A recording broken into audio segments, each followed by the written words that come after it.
All right. Hello, everyone. Good morning. My name is Jocelyn Rubeck. I am president of CBT's Student Advisory Council here at NEIU. It is my honor to welcome each and every one of you to our annual International Business Conference. Your presence here today is truly appreciated, and I would like to express my gratitude for taking time to join us in this exchange of ideas and insights. Being part of the team that organized this conference has been an incredible experience. Witnessing the collaborative efforts and dedication of everyone involved has been nothing short of amazing. The impact of this event on our students is immeasurable, providing them with valuable perspectives and knowledge that extend beyond the classroom. I extend a heartfelt thanks to our esteemed speakers for sharing their expertise with us, and a special appreciation to Tracey Payne, our keynote speaker. Now, without further ado, please join me in welcoming Dr. Michael Bedell, Dean of the College of Business and Technology, who will share a few short words with us. Thank you.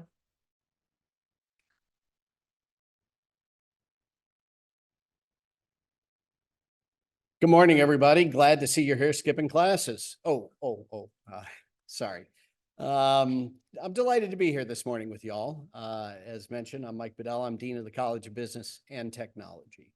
And I'm really proud of this conference because this is the 23rd year that we've done a student-run, student-organized, student everything business conference.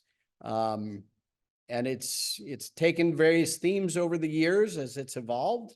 And every year there's new ideas for the next one. I'm looking forward to today and on into the future.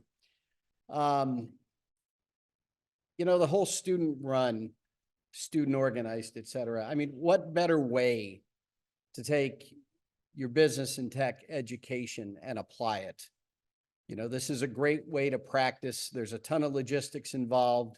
There's a ton of where you must be social. In other words, reaching out to speakers and figuring out how do I, what do I do to convince that person to come in and talk?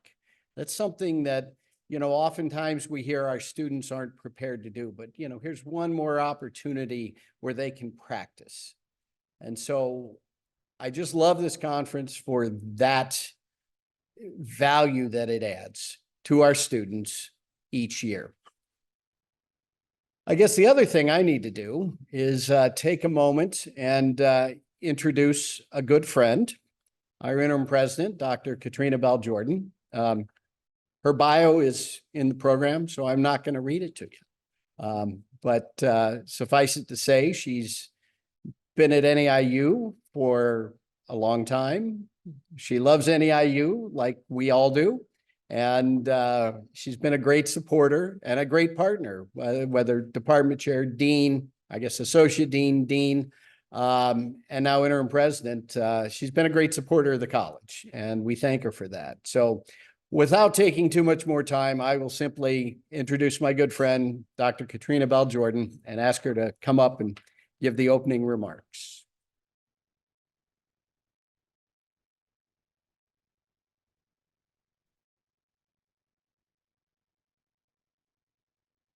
Good morning, everyone. How are you today? And thank you to my colleague, Dean Bedell. It is truly a pleasure to be here this morning and to welcome you to Northeastern for those of you who are here and are joining us online. I can't believe it's the 23rd conference over the last 27 years that I've been here. Then for the majority of the time that I've been here, we've had this opportunity for our business students to show their leadership and show their preparedness for the industries that they will be taking. And so being here today in the role of interim president, it is truly a pleasure to welcome our faculty, our staff, and our students and other guests who will be joining us over the course of the day. As Dean Bedell described, this is a really special conference. And each year, the College of Business and Technology does gather industry professionals and experts in the field of international business to participate with our students. And this program is indeed tailored for our students and by our students to increase their understandings of the global business landscape and to assure their preparation for success in this ever-changing and expansive dynamic context. Now, since the launch of the International Business Conference at NEIU in 2002, it has become a key symposium. We are proud that it is one of the university's signature programs. The conference brings together, as you'll see this year, a diverse group of speakers to engage in a diverse array of topics that help our students connect their academic study to their career goals and to equip them with the kinds of skills that we know they will need to thrive, you will need to thrive and grow in your professional lives. Organized by the College of Business and Technology Student Advisory Council, this conference is driven by the energy and enthusiasm of our student leaders, and it elevates the importance of their vision, your vision, for the kind of professional development and opportunities that we know and that you believe will encourage and inspire your growth as professionals. This is truly centered in particular in focusing on creating opportunity for active interaction among students at all levels and across a variety of different business fields to focus on, how they can learn from these industry experts, to provide insights and perspectives, and to share advice, for these folks to share advice that will be formative and supportive of our students' own educational and professional journey. And it's important to note that whether our students are majoring in business, economics, or any professional field, this is a key conference to help support and grow leadership across the spectrum. This year's theme, the 2024 International Business Conference, focuses on the decade that lies ahead and the business world and the global world that we will face on an international scale over the next 10 years. So when you take a look at the program that's online, you'll see that from this year's conference program, there's an excellent lineup of concurrent sessions. And with that, on behalf of the faculty, students, and staff of Northeastern, I would like to thank the leadership and energy behind all of this work and the lineup of talent that you're going to have access to today. First of all, I would like to thank College of Business and Technology Dean Michael Bedell, Dr. Tung Koo, our Assistant Professor of Accounting, Business Law, and Finance, as well as the faculty and staff of the College of Business and Technology for their stewardship of the college and ongoing commitment to advancing the professional development and success of your students, our students, Northeastern students. I'd also like to thank Jocelyn Rubeck, NEIU marketing student and president of the American Marketing Association and CBT Student Advisory Council. She's still back there working even while she's getting her appreciation here. As well as the volunteers. You all don't see the number of folks from across the university who quietly support the development of a program of outstanding speakers and panelists each year.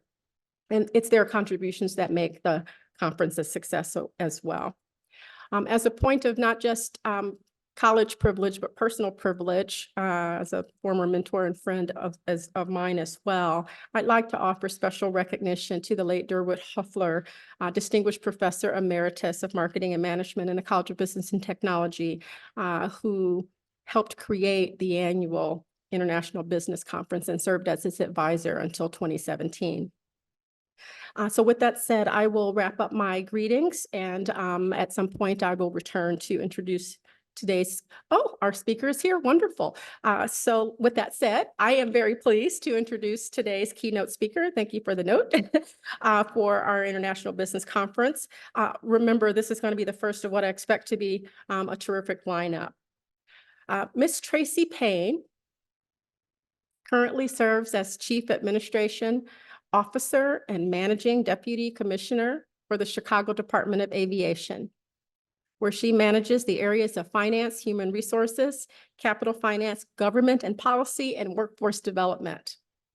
Prior to joining the Chicago Department of Aviation, Ms. Payne worked with the Chicago Department of Law for over 25 years, where she last served there as Chief Assistant Corporation Counsel, and where her practice has concentrated on airport financing, airport concessions, real estate, safety, security, all of the above for airports. Ms. Payne has also provided legal advice and counsel to several City of Chicago departments, including serving as Deputy Commissioner in the Department of Buildings. And before her tenure in Chicago, Ms. Payne also served as staff attorney for the United Auto Workers General Motors Legal Services Plan, where she practiced in the transactional and litigation areas. She received her undergraduate degree from Southern Illinois University and Juris Doctorate from the University of Illinois at Urbana-Champaign. So she is, like many folks today, homegrown here in Illinois. And it is a pleasure and an honor to introduce her and welcome her with a warm NEIU welcome to give her greetings and her keynote address. Thank you.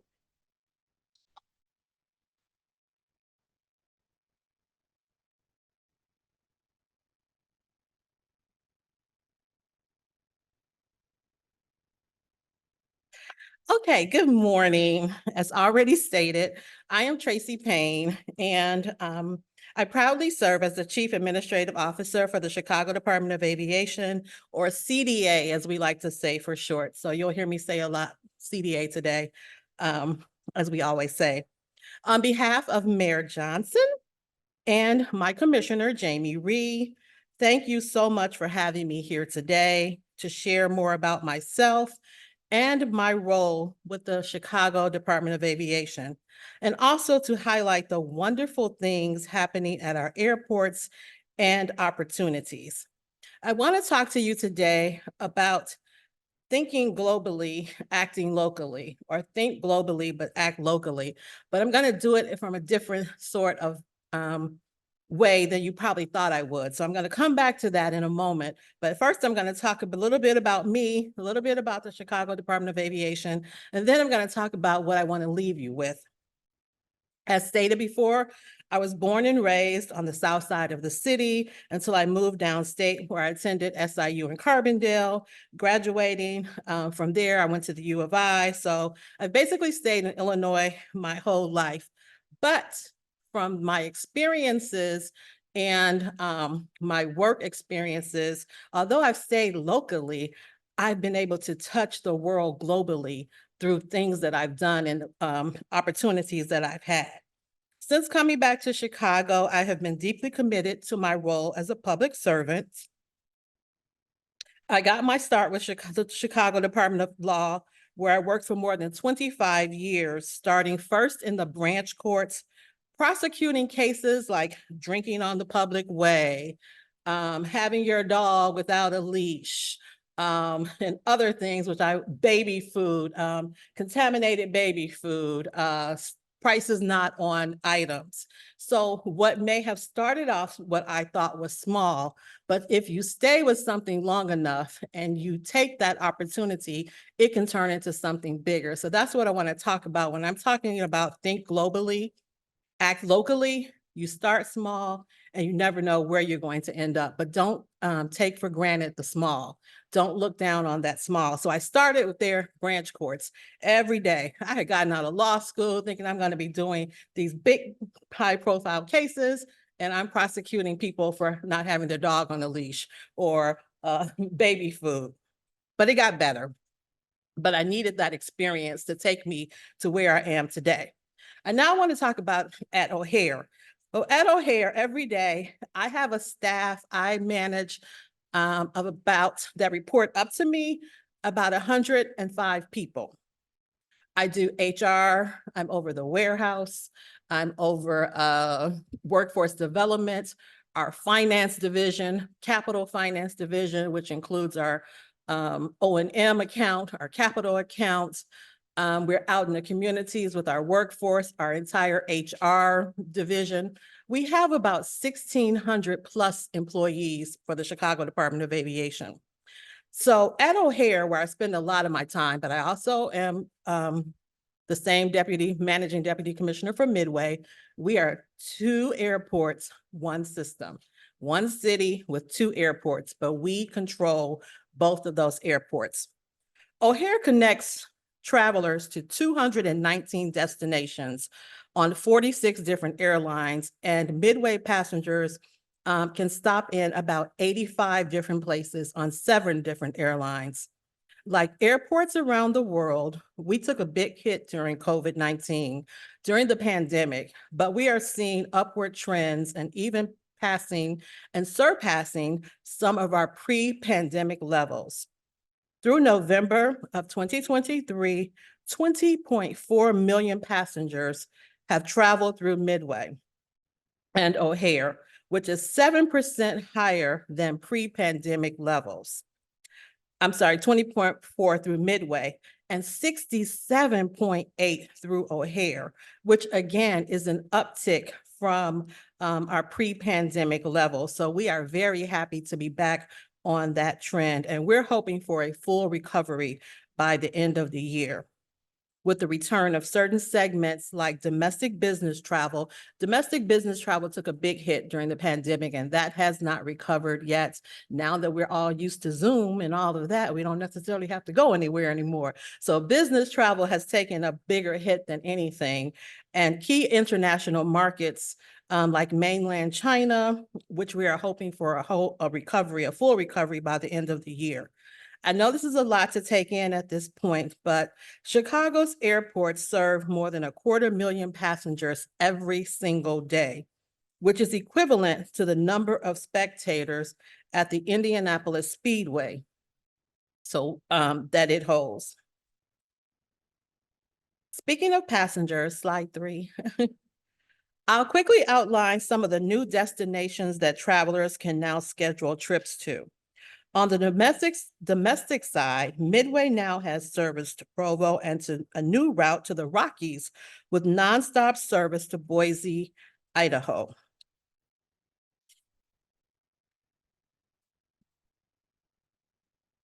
And our cargo operations, which were vital to the growth and economic impact over the last years, especially during the pandemic. Our cargo operations helped sustain us during that pandemic. For all of us who were ordering Amazon packages, thank you. Thank you very much. That kept us in business a lot because our cargo operations really sustained us during that time. O'Hare experienced 3 years of record air cargo volumes fueled by the increased cargo demand during the pandemic and the surge in e-commerce. In terms of cargo data and rankings, the latest information indicates that Chicago is the #1 port in the Americas by value, processing over $3 billion in freight and 2.2 million metric tons of cargo in 2022. In fact, O'Hare is ranked as the 12th busiest cargo airport in the world and the 6th busiest in the Americas by air cargo tonnage. And in order to process that much cargo, you need a lot of space. O'Hare has 4 airside cargo ramps. We can move to the next slide. With about 2 million square feet of space and the capacity to handle over 40 jumbo freighters at one time. And its cargo operations support about 5,000 jobs at the airport.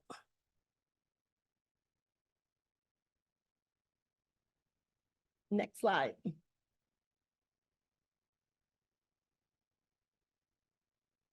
This is our O'Hare. This is what's planned for our O'Hare 21. We are at CDA and the City of Chicago. We are currently in the process of transforming our airports and ultimately the entire passenger experience. Our latest umbrella program, O'Hare 21, is a complete overhaul of our terminals that will pave the way for a 21st century global gateway. The program includes several phases that were strategically phased out to not interrupt air service. The O'Hare Modernization Program is just one of those phases and was completed in 2021 and was crucial in us improving our efficiency and capacity. And some of the main projects rolling out in this plan are the O'Hare Global Terminal, satellite concourses, and a connecting tunnel between the two. We'll also embark on a new project at Terminal 3 with the O'Hare 21 plan. The Terminal 3 Improvement Projects was awarded the largest single competitive grant given by the FAA last year, a $90 million commitment from the Bipartisan Infrastructure Law, or the bill. The project will address aging infrastructure and allow for growth, improved passenger flow, more baggage handling space, and a fresh, modernized interior. A completely renovated Terminal 3 baggage area will further improve the passenger experience and provide more space for airline support services. New concessions, streamlined TSA checkpoints, and increased amenities are also included. The last project in that overhaul program is the expansion of Terminal 5, which opened more than a year ago now. The new terminal is light and airy with new amenities with a fascinating collection of museum quality art. It's a partnership between the CDA and the Department of Cultural Affairs and Special Events, and is the largest single acquisition of work by Chicago artists. I think we can go to the next slide.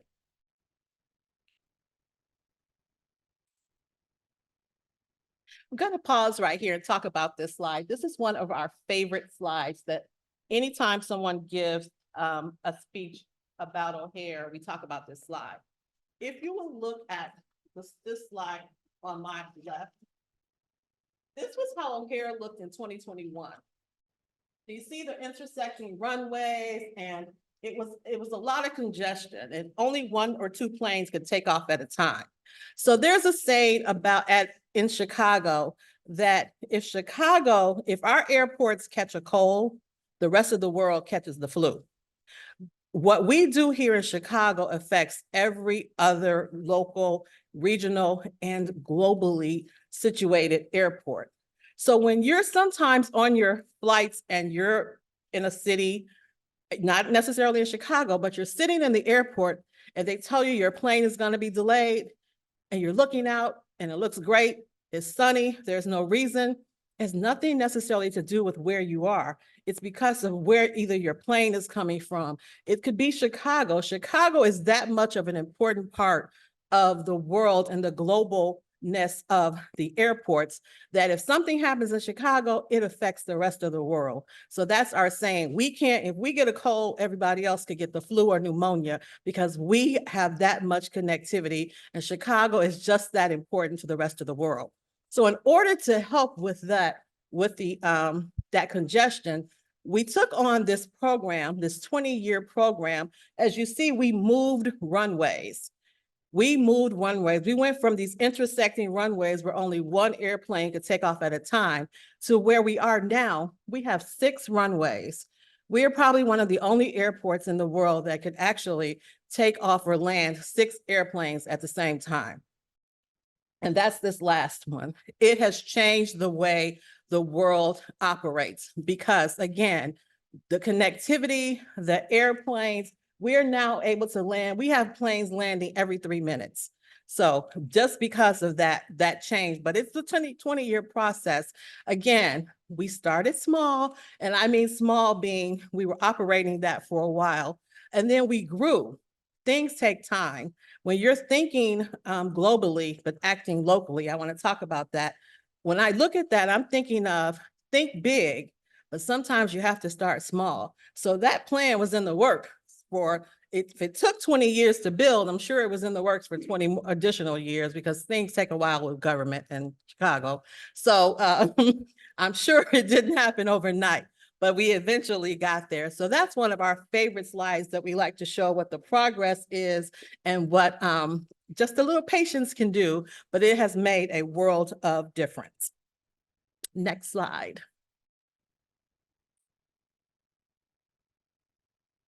We'll also embark on a new project at Terminal 3 with the O'Hare plan that I talked about earlier.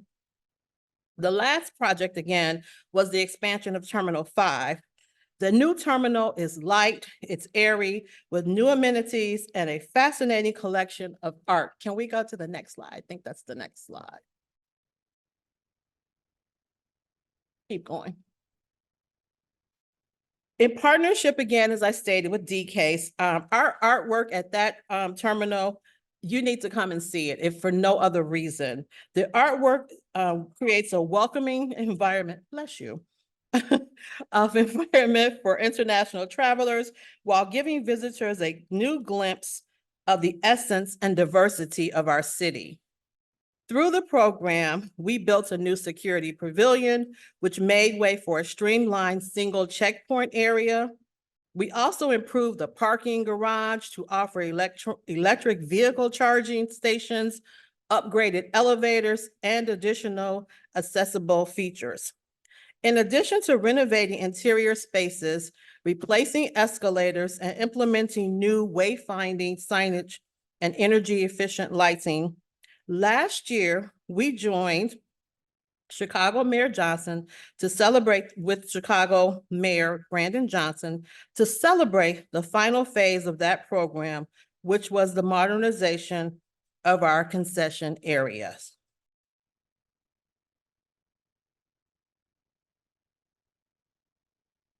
This is Terminal 5 that I spoke about with the I'm sorry, the slides, I'm a little bit ahead. With the Terminal 5, as you see, it's airy, it's open, the artwork, it rivals any museum. We have people and not just people, but we have different people come. So you see the area in the middle, we have bands come, we have different activities just in that area now. The artwork, as you can see, that's our airport. So it has now stepped into a new era where we want to be more modern, we want to be more open and transparent. So that's just our Terminal 5 expansion. It allowed for 10 additional gates, 350 additional square feet. That's huge. Now Delta, we have a Delta Sky Lounge. It's just beautiful. If you are ever waiting over at O'Hare and you get an opportunity to go and wait in the Sky Lounge, you will really enjoy it. Next slide. This is our Midway Airport. So we don't want to forget about Midway. Again, we have 2 airports. O'Hare is our big one. O'Hare is like a city within a city, as we say. Everything that's at O'Hare, the city of Chicago, it rivals any city. Everything is at Midway. It's more like a village. And what I mean by that, we say O'Hare is a city within a city. We have snow removal. We have to have an HV plant. We have to have everything that's requires the city of Chicago to operate. That too is at the airport. So when you think about working at an airport, it's not, most people think of what, pilots, the air pilots, we think about, but you don't think about the people that it takes to work at an airport. Other than those people, then we have lawyers, we have realtors, we have electricians, we have laborers, we have people that have to drive to clean the snow. An airport is just like the jobs that we have there would rival any city. We have to be able to operate just like any city does. And Midway is more like a village because it's the busiest 1 square mile, we believe, in the city of Chicago. Midway is only 1 square mile. But again, everything that it takes to run a city, we have to have that there because the only thing people care about is those planes doing what? Taking off and landing. And we have to make sure that that happens. So when you're thinking about jobs and you're thinking about a career, don't just look at the airport as being just the pilots and those serving us on the airplanes. Think about the other things that it takes to run an airport. And I bet you any job that you're thinking about, technology, super huge, cybersecurity. We have a whole security section. We have police officers. We have everything that you could possibly think about in the world. There's probably a job at the airport, and it's an exciting place to be. Every day is a different day for me. I never know what's going to happen. I talk about when people ask me when I'm interviewing them, what's a typical day like? Well, there is no typical day, but I describe it like this. Some days I go to Boise, Idaho, when I go to work. Other days, the gravity and the complexity of my job feels like I'm going to Paris. I go in there for one thing and I end up doing 15 different things that I had no idea what I was going to do. But that's what an airport does. It brings out, it's always challenging, it's always something new, and it's always exciting. So if you're thinking about that type of career, I would encourage you to look at our airports. There's always something going on. Right now, we have a concession. What the stores, what we call that are in the airports, those are called concessions. So the ones at Midway, we just finalized those. That's what this picture is. We opened the last of those. You'll see different and new vendors and food opportunities at the airports. We just finished that at Midway, and we are about to embark on one of the largest concession programs ever at O'Hare. So that's about to start now. You will see an all new, brand new O'Hare in the next few years with different and new concessions. And we are so excited about having those concessions come to us. Next. This is again an airport attraction, what the new O'Hare and Midway will look like. As you see, we finally got a Garrett's popcorn. These are some of our other concessionaires at the airport. And just like any city, again, I tell you, everything we have there, the food opportunities, all of that we have at the airports. Next slide. These are some of the people that work at the airport. We couldn't do it without them. Laborers, general laborers, as I stated, pool motor truck drivers, people driving trucks, our custodial staff. We couldn't do it without these people. We have over 50,000 badged employees, which means at our airports, people from different walks of life and different companies. We have over 50,000 people that help us make the airport strong. We engage our youth. At the bottom, you will see our community outreach van. We take that van out to community neighborhoods. In that van, there's a simulator where you are allowed to see if you can land a plane. In that van, we take it out for the kids. We've had pilots to come into the van, and they couldn't do it, and they got frustrated when they couldn't land a plane.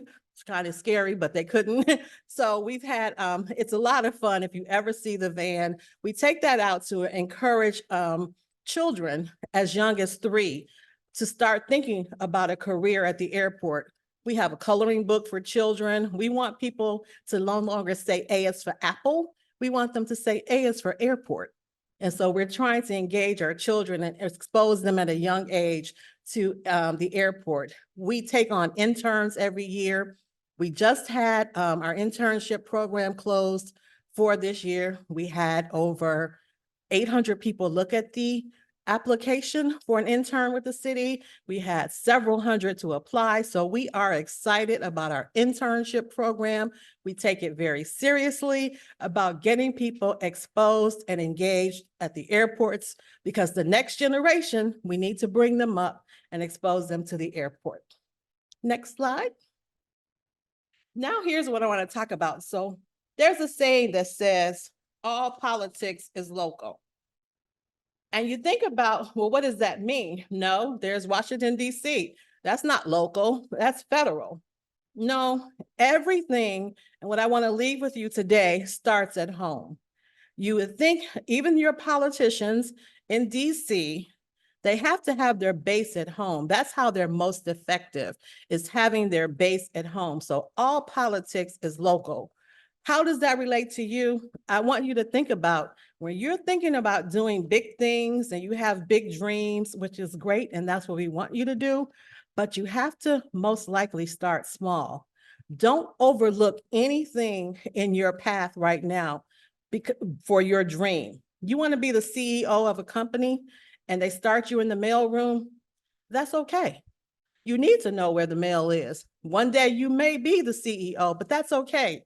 You need to know and work, and it's okay to work your way up through the company. So if you have big dreams, don't forget about what's going to take to get you there. Think big, think globally, act locally, act and be appreciative of where you are now. So when we say all politics, you think about the big people, your senators, your US senators, and all of that in DC. But don't forget, they have a local home base, and that's who supports them, and that's who they come back to. As you embark on your careers and you're thinking about what you're doing, don't be afraid to take those cases. Just when I was working in the branch courts and I'm prosecuting people for not having a dog leash and doing different things, I was learning. I was learning how to speak to judges. I was learning how to speak to a crowd, which when I first started out, I never would have stood up here and been able to talk to you all. So think about the small things when you are what you're given. Don't look at it as small. Look at it as a growth opportunity. Every day that you're here, it's an opportunity for growth, an opportunity to take you to the next level. Next slide. I want to talk about this business. It's on the south side of Chicago. It's called Brown Sugar Bakery. This business is now, she's in our airports. She started in our airports by partnering with someone, another business, and now starting later this year, she will have her own concession in the airports. But again, she started locally. She started on 75th Street years ago in a very, very small store. And now she is all over the world. But again, if you look to your right, that's Vice President Kamala Harris, who came to her location, I believe it was last year, and her name is Stephanie Hart. She was stuck on the expressway, so she couldn't even get to the business when the vice president was there. So she wasn't able, she was trying to get there, but the Secret Service wouldn't let her in. So she missed, unfortunately, her opportunity. But the vice president heard about her bakery and stopped by. But right now, just recently, Stephanie has decided she also has purchased Chocolate Factory. She was in Navy Pier. She was, again, is at our airports. But again, she started small. She had big dreams, but she started small. And she took every opportunity she had to make herself known, to introduce the public to her. And she never forgot about those big dreams, but she started small. Recently, she decided that she wanted to get her chocolate from Ghana. So she's going to start partnering in order to get her chocolate from Ghana, from someone who started on 75th Street, a small bakery. She is now going to be able to touch and reach out to Ghana just to import her chocolate for her. She also has a chocolate factory. So I want to talk to you. That's what I want to leave you with, that when you're thinking big, don't forget the small. Don't take for granted any opportunity, again, that is presented to you. What's your dream?